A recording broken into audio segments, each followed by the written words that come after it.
اور اسی طرح حدیث کے اندر آتا ہے کہ جب بھی تمہارے پر کوئی پریشانی مصیبت آئے تو تم نے جو ہے نا جی کیا کرنا ہے، صدقہ کرنا ہے، اور صدقے کی جو ہے بہت زیادہ فضائل ہیں۔ تو میں نے عرض کیا ایک حدیث میں یہاں تک آیا، اللہ کے نبی علیہ الصلوۃ والسلام نے فرمایا کل امرئ فی ظل صدقتہ، قیامت والے دن ہر بندہ اپنے صدقے کے سائے کے اندر ہوگا، اپنے صدقے کے سائے کے اندر ہوگا۔ لہٰذا اس کی چیز کا جو ہے نا جی ہم اور آپ کیا کریں، اہتمام کریں۔ اللہ کو یہ صفت بہت زیادہ پسند ہے، تو عورتوں کے اندر جو ہے اس میں کمی دیکھی جاتی ہے، تو کوشش یہ کریں آپ کے گھر کے اندر کوئی سائل آ گیا ہے، کوئی سائل مانگنے والا آ گیا ہے، تو اس کو اگر آپ نہیں کچھ دیتی ہے نا تو اچھے طریقے سے اس کو رخصت کر دیں۔ اگر آپ نے اس کو کچھ نہیں دینا ہے تو کم از کم اچھے طریقے سے اس کو رخصت کر دیں اور اس سے معذرت کر لیں، یا اگر ہے تو کچھ نہ کچھ اس کو دے دیں، کچھ نہ کچھ اس کو دے دیں، خالی ہاتھ نہ لوٹائیں۔ کیا پتہ کس کی دعا اور کس کے دل سے کون بندہ واقعی کوئی مجبور ہوگا، ہو سکتا ہے۔ اس لیے ہم اپنے رشتہ داروں میں دائیں بائیں آگے پیچھے دیکھیں تو جہاں کہیں ہمیں کوئی ایسی ضرورت مند نظر آتا ہے تو ہم کوشش کریں کہ ہم جو ہے نا جی اس کے ساتھ یہ معاملہ کریں، اور صدقات اور خیرات۔ آگے لی صفت اللہ نے ذکر کی والصائمین والصائمات، فرمایا اللہ کو روزے دار مرد اور روزے دار عورتیں۔ اب یہ جس طرح رمضان کا مہینہ ہے تو رمضان کے اندر جو ہے یہ جو روزے یہاں پر اس سے مراد فرض روزے بھی ہیں، اور اس سے مراد جو ہے وہ نفل روزے بھی ہیں،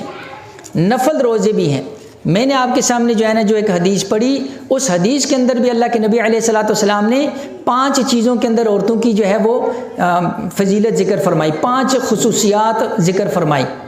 اذا صلت المرأة خمسها، جب کوئی عورت 5 نمازیں پڑھے، وصامت شہرها، رمضان کے روزے رکھے، وحفظت فرجها، اپنے ناموس کی حفاظت کرے، واطاعت زوجها، اور اپنے خامن کی اطاعت کرے، قیل لها، اس کو کہا جائے گا ادخل الجنہ، جنت میں داخل ہو جو، من ای ابواب الجنت شئت، جنت کے 8 دروازے ہیں، اللہ نے تمہارے لیے 8 کھول دی ہیں، جس سے دل چاہے داخل ہو جاؤ۔ جس عورت کے اندر جو ہے یہ 4 صفات جو ہیں وہ آ جائیں۔ اس کے اندر بھی کس کا ذکر ہے، وسامت شارہا، اور 5 نمازوں کا ذکر ہے۔ نمازوں کے معاملے میں بھی اللہ پاک نے جو ہے عورتوں کے ساتھ بڑا خصوصی احسان کیا ہے۔ مردوں کے لیے کوئی نماز معاف نہیں ہے، مرد اگر بیمار بھی ہے نہیں پڑھ سکتے بعد میں قضا کرے گا۔ مردوں کے لیے پورے سال کے اندر کوئی نماز معاف نہیں ہے۔ عورتوں کو سہولت ہے، ایام کے اندر جو ہے ان کے لیے نماز معاف کر دی گئی ہے، اور شریعت کہتی ہے بعد میں ان نمازوں کی قضا بھی نہیں کرنی ہے، اس لیے کہ اگر ان کو اوپر قضا آ جاتی تو بڑا مشکل ہو جاتا، تو شریعت نے ان کے لیے آسانی کر دی ہے۔ روزے چونکہ سال میں 1 دفعہ ہوتے ہیں اور جب چاہے اس کی قضا ہو سکتی ہے، اس لیے روزوں کی جو ہے وہ قضا ہے، نمازوں کی قضا نہیں ہے۔ تو شریعت یہ چاہتی ہے کہ زیادہ سے زیادہ لوگوں کو سہولت ملے، زیادہ سے زیادہ لوگوں کو آسانی ملے۔ اس کے باوجود بھی اگر کوئی نمازوں کے اندر سستی کرتی ہے تو یہ بہت ہی بدنصیبی کی بات ہے۔ عربی کی کتاب ہے الجواہر فی عقوبت اہل الکبائر، اس کے اندر ایک واقعہ لکھا ہوا ہے کہ ایک عورت جو ہے وہ جب نماز کے اوپر کھڑی ہوئی، اور نماز کے اوپر کھڑے ہونے سے پہلے اس نے اپنے گھر کے اندر تندور جلایا، اور اس کا ایک چھوٹا بیٹا جو ہے وہ زمین کے اوپر گھسٹتا ہے، ابھی چلنے کے قابل نہیں ہے، اب وہ بھی وہاں پر کھیل رہا ہے۔ عورت نے تندور جلایا کہ جب تک میں نماز پڑھوں گی تندور گرم ہو جائے گا، میں پھر اس کے ساتھ روٹی لگاؤں گی۔ تو اس کتاب کے اندر لکھا ہوا کہ وہ عورت بڑی نیک تھی، اللہ والی تھی۔ اب جب نماز کو وہ مؤخر نہیں کرنا چاہتی تھی، عورتیں عام طور پر کیا کرتی ہیں، نماز کا وقت ہے یہ کام کر لوں پھر پڑھتی ہوں، یہ کر لوں پھر کرتی ہوں، یہ کر لوں پھر، اس طرح وہ نماز کا وقت چلا جاتا ہے، یا آخری وقت آ جاتا ہے، یا بعض اوقات بھول جاتی ہیں، یا بعض اوقات قضا ہو جاتی ہے۔ اس لیے کوشش یہ کریں اذان ہوتے ہی بس نماز کا اہتمام کریں۔ سب سے پہلا کام اذان ہوتے ہی، جس طرح مردوں کے لیے ان کو پتہ ہے جماعت کے ساتھ ہے، تم عورتیں جو ہیں وہ ان کو اپنا کام چھوڑ کر اذان کے ساتھ نماز کا ترتیب بنا لیں تو انشاءاللہ نمازیں وقت کے اوپر ہوں گی۔ مردوں کو جو نماز باجماعت مسجد میں پڑھنے کا ثواب ملتا ہے، عورتوں کو وہی نماز اپنے گھر میں پڑھنے کا ثواب ملتا ہے۔ اور حدیث کے اندر آتا ہے کہ گھر کے صحن سے زیادہ بہتر ہے اپنے برآمدے اور اس سے بھی زیادہ بہتر ہے اپنے کمرے کے اندر، اور کمرہ بھی فرمایا کہ سب سے بہترین کمرہ وہ کہ جس کے اندر کسی کی نظر نہ پڑے، اندھیرا جس کے اندر زیادہ ہو، ایسے کمرے میں عورت کا نماز پڑھنا پھر سب سے زیادہ افضل ہے۔ تو میں نے عرض کیا اس کتاب کے اندر لکھا ہوا، عورت نے جب نماز کھڑی کر دی، اپنا نماز پڑھنا شروع کر دی، اب یہاں پر شیطان نے جو ہے اس کے دل میں وسوسہ ڈالا کہ تمہارا بچہ جو ہے وہ تندور کی طرف جا رہا ہے، اور وہ بچہ کھیل رہا ہے، شیطان نے اس بچے کا رخ تندور کی طرف موڑ دیا۔ اب وہ بچہ گھسٹتا گھسٹتا تندور کے قریب، اس عورت کے دل میں وسوسہ کہ تمہارا جو ہے بچہ تندور کے اندر جا رہا ہے، نماز توڑو نماز توڑو۔ ہم اور آپ کو بھی تجربہ ہوگا کہ وہ بات جو ہمیں پورا سال نہیں یاد آتی، نماز کے اندر یاد آتی۔ جب بھی کوئی چیز ہم اسی طرح پر ایک واقعہ یاد آئے گا، امام اعظم ابو حنیفہ رحمۃ اللہ علیہ کے پاس ایک بندہ آیا اور کہا کہ جی حضرت، میں نے اس زمانے میں لوگ خزانے نا زمین میں دفنا دیتے تھے، اپنے جو قیمتی چیزیں ہوتی تھیں، تو اس نے کہا میں نے اپنی جو قیمتی خزانہ ہے زمین میں دفنایا ہے، لیکن میں جگہ بھول گیا ہوں۔ امام صاحب نے کہا بھائی مجھ سے کوئی شریعت کا مسئلہ پوچھو، مجھے کیا پتہ تمہیں کیا۔ کہا اچھا جاؤ نماز کی نیت باندھو، رات کو نماز پڑھنا، صبح انشاءاللہ جو ہے تمہیں یاد آ جائے گا۔ اب جب وہ گیا اگلے دن واپس آیا، کہا امام صاحب ابھی میں نے تھوڑی رکعتیں پڑھی تھی کہ مجھے نماز کے اندر یاد آ گیا۔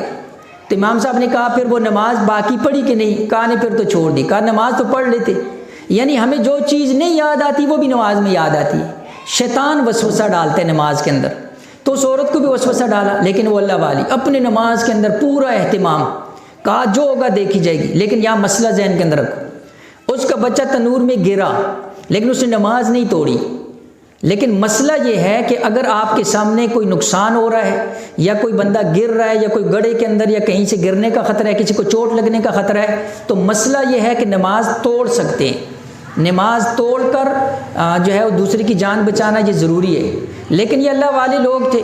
انہوں نے کہا یہ اپنی نماز کے اندر اتنے ان کا خشوع خضوع تھا کہ انہوں نے توجہ ہی نہیں کی۔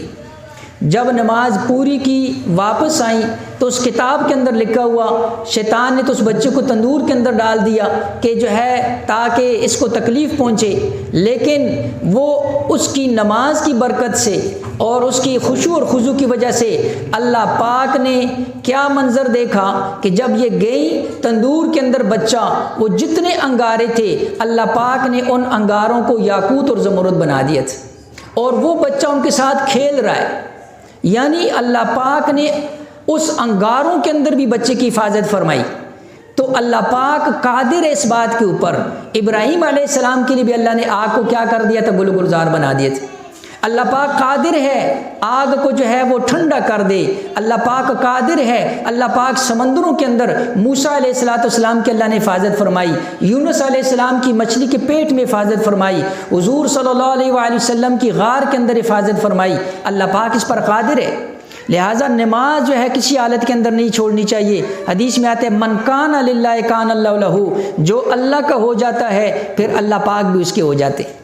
لہٰذا یہ جو ہے تو میں عرض کر رہا تھا وہ 5 صفات حدیث کے اعتبار سے، تو اس کے اندر اگلی صفت کیا تھی؟ وہ سامت شارہ، رمضان کے روزے۔ تو ہم اپنے روزوں کا بھی اہتمام کریں، اور اسی طرح کتابوں کے اندر جو ہے وہ ایک کتاب ہے روز الریاحین فی حکایت الصالحین، عربی کی کتاب ہے، حفصہ بنت سیرین، یہ جو ہے نا ایک اللہ کی ولیہ اور بہت بڑی نیک عورت گزری ہیں۔ ہمارے لیے تو یہ رمضان کے چند روزے مشکل ہو جاتے ہیں، ان کے حالات کے اندر لکھا ہوا ہے کہ وہ ساری زندگی سال میں 5 دن ایسے ہیں جس میں روزہ رکھنا جائز نہیں ہوتا، 5 دن ایام تشریق ان کو کہتے ہیں، اور اسی طرح عید الفطر کے دن ہے 5 دن۔ اس کے علاوہ پورا سال جو ہے وہ کیا کرتی تھی؟ روزے کا اہتمام کرتی تھی پورا سال، اور ان کے معمولات میں لکھا ہوا ہے کہ روزانہ 15 سپارے جو ہے وہ تلاوت کیا کرتی تھی روزانہ۔ یعنی ایسی عورتیں، انہوں نے اپنے آپ کو جو ہے ایسا، تو میں عرض یہ کر رہا ہوں کہ ہم اور آپ بھی جو ہے کوشش کریں۔ اب رمضان ہے تو اس کے اندر ہم تلاوت زیادہ کریں۔ رمضان کے اندر آپ نے دیکھا ہوگا ویسے بھی تلاوت زیادہ ہو جاتی ہے، اور اللہ جل شانہ نے فرمایا اقرأوا القرآن فإنه يأتي يوم القیامة شفیعا لأصحابہ، فرمایا قرآن کی تلاوت کیا کرو، کل قیامت والے دن یہ قرآن جو ہوگا یہ تمہارے لیے سفارشی بن کر آئے گا اللہ کے دربار کے اندر۔ لہٰذا یہ قرآن سے فارسی بنے گا، اور حدیث کے اندر آتا ہے من قرأ حرفا من کتاب اللہ فإنہ بہ حسنہ فلہ بہ حسنہ، فرمایا کہ جو اللہ کے کلام کتاب کا ایک حرف بھی پڑھے گا، اللہ اس ایک حرف کے بدلے اس کو جو ہے نیکی عطا فرمائیں گے، اور ایک نیکی کا بدلہ اللہ 10 نیکیوں کے برابر عطا فرمائیں گے۔ اور حدیث میں آتا ہے حضور نے فرمایا الف لام میم، یہ جو 3 حرف ہیں یہ 3 نہیں ہے، جس نے الف لام میم صرف پڑھ لیا اللہ پاک اس کے عمل نامے میں 30 نیکیاں لکھ دیں گے۔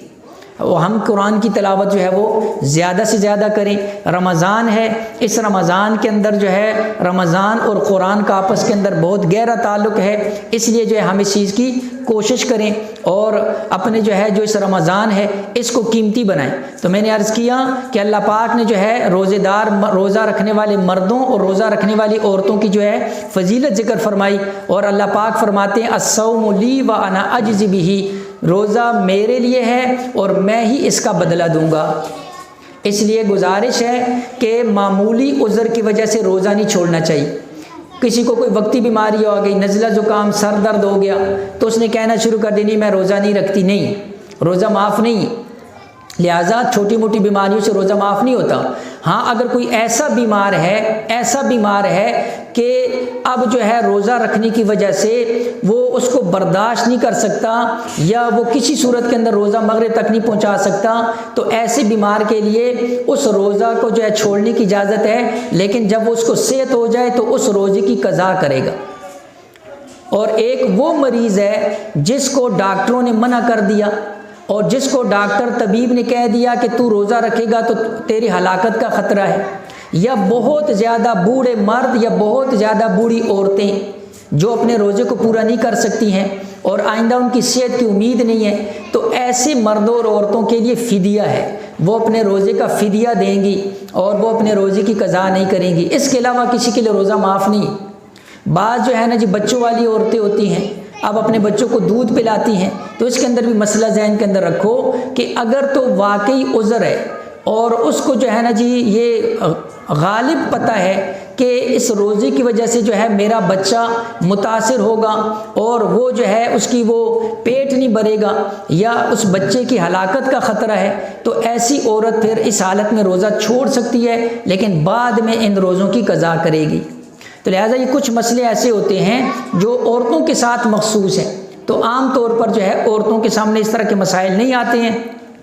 اور وہ آپس میں ایک دوسرے کو جو ہے جہاں سے جو سنایا وہ کہہ دیتی ہیں۔ تو عورتوں کو جو ہے وہ سنی سنائی باتیں چونکہ زیادہ ہوتی ہیں، پوچھتی کم ہیں، اس لیے جو ہے نا جی وہ خطا کر جاتی ہیں، غلطی کر جاتی ہیں۔ تو اس لیے مسئلے پوچھا کرو اپنے گھر کے جو ہے مردوں کے ذریعے، اپنے علماء سے اور اپنے جو ہے نا جی مساجد والوں سے پوچھا کرو، وہ مسئلہ اپنے گھر والوں کو بتاؤ، گھر والا جو ہے نا جی آپ کو پوچھ کر بتائے۔ یہ دین ہے، شریعت ہے، یہ سیکھنے کی چیز ہے، اور کل قیامت والے دن کوئی عذر یہ نہیں چلے گا کہ مجھے موقع نہیں ملا یا کسی نے بتایا نہیں، کیوں نہیں بتایا، تم نے کیوں نہیں پوچھا؟ اس لیے کسی کا یہ عذر نہیں چلے گا کہ جی ہمیں پتہ نہیں تھا۔ کیوں پتہ نہیں تھا؟ دنیا کے سارے کاموں کا پتہ تھا، مسئلے کا پتہ کیوں نہیں تھا؟ اس کا مطلب یہ ہوا کہ دنیا کے کام سیکھے بھی اور پوچھے بھی، مسئلہ نہ سیکھا نہ کسی سے پوچھا، اس لیے کل قیامت والے دن یہ عذر کسی صورت کے اندر نہیں چلے گا۔ تو رمضان ہے، دعاؤں کا اہتمام ہو، اور اللہ پاک جو ہے وہ ذات ہے انہ من لم یسأل اللہ یغضب علیہ، اللہ فرماتے ہیں، حدیث میں آتا ہے حضور علیہ السلام نے فرمایا کہ اللہ پاک سے مانگنے پر اللہ پاک خوش ہوتے ہیں، اور جو اللہ سے نہیں مانگتا ہے تو پھر اللہ پاک جو ہے اس پر ناراض ہوتے ہیں۔ اگلی صفت والحافظین فروجهم والحافظات، فرمایا کہ جو اپنے ناموس کی حفاظت کرنے والے مرد اور ناموس کی حفاظت کرنے والی عورتیں۔ تو آخری بات عرض کر کے پھر ایک واقعہ آپ کے سامنے سنا کر پھر جو ہے یہ اس درس کو ختم کرتے ہیں کہ دیکھیں اللہ پاک نے جو ہے ناموس کی حفاظت کرنے والے مردوں اور عورتوں کے فضائل ذکر فرمائے۔ اسی پر ایک واقعہ جو ہے ایک عربی کی کتاب ہے، اور اس کتاب کا نام روض الریاحین فی حکایت الصالحین۔ اس کتاب کے اندر جو ہے نا جی ایک واقعہ لکھا ہوا ہے، واقعہ تو اصل میں بہت تفصیلی ہے، لیکن جو ہے نا جی ہم اس کو مختصراً انداز کے اندر عرض کریں گے کہ پہلے زمانے کے جو ہے کچھ ایسے عورت اور ان کے ساتھ اللہ پاک نے جو ہے وہ کیسا معاملہ کیا ہوا ہے۔ تو فرمایا اس کتاب کے اندر لکھا ہوا ہے کہ ایک اللہ کے ولی جو ہیں وہ بیت اللہ کا طواف کر رہے تھے، اور بیت اللہ کے طواف کے دوران جو ہے ان کے آگے آگے ایک عورت چل رہی ہے، اور وہ عورت ہر قدم کے اوپر اللہ پاک کا جو ہے وہ شکر ادا کر رہی، ہر قدم کے اوپر اللہ پاک کا شکر ادا کر رہی ہے۔ اب یہ ساتھ ساتھ چل رہے ہیں، یہ بڑے حیران ہوئے کہ جی یہ ایسی عورت عجیب عورت ہے، یہ جو ہے ہر چیز کے اندر یعنی ہر قدم کے اوپر اللہ پاک کا شکر ادا کر رہی ہے، تو اس کی کیا وجہ ہوگی؟ اب وہ جو بندہ تھا ان کا نام عبد الواحد بن زید رحمہ اللہ تھا، انہوں نے اس عورت کے پردے کے اندر عورت تھی، ان سے پوچھا کہ بہن جی آپ ہر قدم پر اللہ کا شکر ادا کر رہی ہیں، اور اس عورت نے اپنے کندھے کے اوپر ایک چھوٹا بچہ بھی بٹھایا ہوا تھا۔ تو اس نے کہا کہ واقعہ یہ ہے کہ ہم کچھ عرصہ پہلے کشتی کے اندر سفر کر رہے تھے، سمندر میں طوفان آیا اور وہ کشتی غرق ہو گئی، ایک تختہ 2 تختے رہ گئے، پوری کشتی کے لوگ جو ہے وہ سمندر کے اندر ڈوب گئے، میں اور میرا بچہ یہ جو بیٹا چھوٹا ہے یہ جو ہے اس کشتی کے اس تختے کے اوپر ہم جو ہے وہ تیر رہے۔ ایک اور تختہ اور اس کے اندر ایک حبشی غلام وہ بھی ایک دوسرے تختے کے اوپر جو ہے وہ رہ گیا۔ اس اندھیرے سمندر کے اندر جو ہے ہم صرف یہ 3 لوگ اس کشتی کے اندر بچ گئے۔ اب اس کتاب کے اندر لکھا ہوا کہ وہ عورت اس نے کہا کہ وہ حبشی جو ہے اس تختے کو قریب کر کے میرے پاس آیا اور گناہ کی دعوت دی۔ میں نے کہا کہ جی یہ دیکھو سارے لوگ سمندر کے اندر، اور اس کے بعد اس تختے کے اوپر ہم 2 بچے، اب بھی جو ہے نا جی تمہیں، تو بہرحال میں نے اللہ پاک سے دعا کی، اللہ پاک نے ایسا جو ہے اس دعا کو قبول کیا، سمندر سے ایک بڑے جسم اور جو ہے جثے والا جانور نمودار ہوا، ایک ہی نوالا بنا کر جو اس حبشی کو نگل گیا۔ اب اس حبشی نے جو ہے ایک اور بات بھی شروع میں کہی تھی کہ اس نے اس عورت کے بیٹے کو بھی چھین کر سمندر کے اندر پھینک دیا تھا، یعنی جو ہے لیکن پھر بھی جو ہے اس نے اس کی بات کو تسلیم نہیں کیا۔ اب جو ہے یہ اللہ سے سوال کیا، پھر جانور نمودار وہ تو کہتی ہیں کہ میں اس تختے کے اوپر ایک ساحل سمندر کے اوپر پہنچی، اگلے دن جو ہے یا اس سے اگلے دن ایک کشتی جو ہے وہاں ساحل سے گزرتی ہے جزیرے کے پاس سے، چادر ہلائی قریب آئی، تو عجیب منظر یہ تھا کہ جب اس کشتی کے اندر سے وہ بندہ اتر رہا تھا تو اس کی گود کے اندر اس کا وہ بچہ اٹھایا ہوا تھا۔ اب یہ کہتی ہیں کہ میں حیران کہ بچہ تو اس حبشی نے سمندر میں پھینک دیا تھا اور بچہ ان لوگوں کے پاس کیسے آیا؟ تو فوراً لپک کر اپنے بچے کو لیا، کہا یہ میرا بچہ آپ کے پاس کیسے پہنچا؟ کہا ہم سمندر کے اندر آ رہے تھے اور سمندر کے اندر ہمارے سامنے ایک جانور نمودار ہوا اور اس کی پشت کے اوپر یہ بچہ بیٹھا ہوا تھا، اور ہمیں ایک آواز آئی کہ اگر تم اس بچے کو اپنی کشتی میں نہیں بٹھاؤ گے تو ہم تمہاری کشتی کو الٹ دیں گے، تب سے ہم اس بچے کو لے کر پھر رہے ہیں۔ تو وہ عورت کہتی ہیں، وہ جو بزرگ ہیں عبد الواحد بن زید رحمۃ اللہ علیہ، وہ فرماتے ہیں کہ اس عورت نے کہا پھر اس کے بعد میں یہ بیت اللہ آئی، اب میں ہر قدم کے اوپر اللہ پاک کا شکر ادا کرتی ہوں کہ اللہ پاک نے اس سمندر کے اندر میری بھی حفاظت فرمائی اور میرے بچے کی بھی حفاظت فرمائی۔ لہٰذا عرض کرنے کا مقصد یہ ہے اللہ پاک کی ذات عالی جو ہے وہ پھر بندے کی ایسی مدد کرتی، لیکن وہی شروع والی بات ہے کہ اللہ پاک تھوڑا سا امتحان بھی بھیجتا ہے، تھوڑے سے حالات بھیجتا ہے، تکلیف پریشانی آتی ہے، اللہ پاک دیکھتا ہے کہ بھائی اس پریشانی کے اندر کیا کرے گا، کس کی طرف متوجہ ہوگا، کس سے مانگے گا، کس کے سامنے ہاتھ اٹھائے گا، کس کے سامنے جولی پھیلائے گا۔ تو جب جو ہے کوئی بندہ ایسی حالت کے اندر اللہ کی طرف متوجہ ہو جاتا ہے تو پھر یہ کل کائنات کس کی ہے؟ یہ اللہ کی، زمین اور آسمان اللہ کے ہیں، ہوا فضا اللہ کی ہے، سورج چاند مغرب سب اللہ کا ہے، فرشتے اللہ کے قبضے میں، جنات اللہ کے قبضے میں، خزانے اللہ کے قبضے میں، رزق اللہ کے قبضے میں۔ پھر اللہ پاک جب چاہتے ہیں جس کو چاہتے ہیں پھر بے حساب عطا فرماتے ہیں، لیکن اس کے لیے شرط کیا ہے؟ اس کے لیے ہمیں کچھ نہ کچھ اپنی طلب اللہ کے سامنے دکھانی پڑے گی، تھوڑا سا جو ہے اپنی جولی پھیلانی پڑے گی۔ ایک مشہور ہے نا، کہتے ہیں کہ ماں بھی جو ہے اس وقت تک بچے کو دودھ نہیں دیتی جب تک وہ روتا نہیں۔ اللہ پاک کے سامنے عاجزی اختیار، اللہ پاک کے سامنے ہاتھ اٹھانے پڑتے ہیں، اللہ سے دعا۔ ہم خود دیکھیں ہم 24 گھنٹوں میں کتنی منٹ کی دعا مانگتے ہیں، اللہ سے کتنی دیر کے لیے ہم جب کوئی پریشانی آتی ہے، ایک بندے کے سامنے ہم آدھا گھنٹہ تک روتے رہتے ہیں، اللہ کے سامنے ہم 10 منٹ 5 منٹ بھی ہاتھ نہیں اٹھاتے۔ اس لیے ایک بندے سے کسی نے کہا کہ بھائی تمہیں میں اللہ کا نمبر بتاتا ہوں، جب بھی کوئی پریشانی آئے وہ نمبر ڈائل کرو، اللہ سے ڈائریکٹ بات کرو۔ اس نے کہا کیسی باتیں کر رہے ہو، اللہ کا بھی کوئی نمبر ہے؟ کہاں اللہ کا نمبر ہے؟ کہا کیا نمبر ہے؟ کہا 2 2 2، یعنی 2 مطلب رات کے 2 بجے، پھر 2 مطلب 2 رکعت نماز، اور پھر مطلب 2 آنسو، یعنی رات کے اندر 2 رکعت نماز پڑھ کے 2 آنسو بہا کر اللہ پاک سے مانگو، پھر دیکھو اللہ پاک جو ہے کیسے رحم کرتا ہے، کیسے فضل کرتا ہے۔ پھر اللہ کی ذات تو بڑی غیرت والی ذات ہے، اللہ سب سے زیادہ غیرتی ذات ہے۔ ہم جب کسی بندے کے پاس جرگہ لے کر چلے جاتے ہیں، وہ کہتا ہے یہ میرے گھر میں آ گئے، یہ جو ہے نا جی ہمارے پٹھانوں میں ہے، عورتیں چلی جاتی ہیں، وہ کہتی ہیں کہ نہیں اب یہ جو ہے یہ ہمارے گھر میں اس دا تو سرئی راغ للا، پھر اس کے جو ہے وہ اس کا ادب کرتے ہیں، احترام، اس کے احترام کے اندر لوگ بڑی بڑی دشمنیاں اپنے لے لیتے ہیں۔ تو یہ اللہ پاک کے جب دربار کے اندر ہم چلے جائیں گے تو اللہ پاک کو پھر کیسے محبت اور وہ نہیں آئے گی۔ اللہ تو 70 ماؤں سے زیادہ اپنے بندے سے محبت کرتے ہیں، اللہ پاک کو جو پھر غیرت کیوں نہیں آئے گی کہ دیکھو یہ بندہ میری مخلوق لوگوں کے پاس نہیں گیا، اور اس وقت کے اندر جب اس کو کوئی بھی نہیں دیکھ رہا ہے یہ میرے سامنے ہاتھ اٹھایا ہوا ہے۔ تو اس لیے گزارش ہے، یہ رمضان کا مہینہ اللہ نے اسی لیے عطا فرمایا ہے کہ یہ اللہ پاک جو ہے اس کے اندر مغفرت کے بہانے اس کے اندر اللہ پاک نے رکھے ہوئے ہیں۔ تو ہم اور آپ کوشش کریں کہ اس کو جو ہے نا جو اوقات کو قیمتی بنائیں، اور کوشش کریں کہ اپنی اولادوں کو اور اپنی بچیوں کو، خاص کر اپنی بچیوں کے اوپر جو ہے چیز کی ہم کوشش کریں۔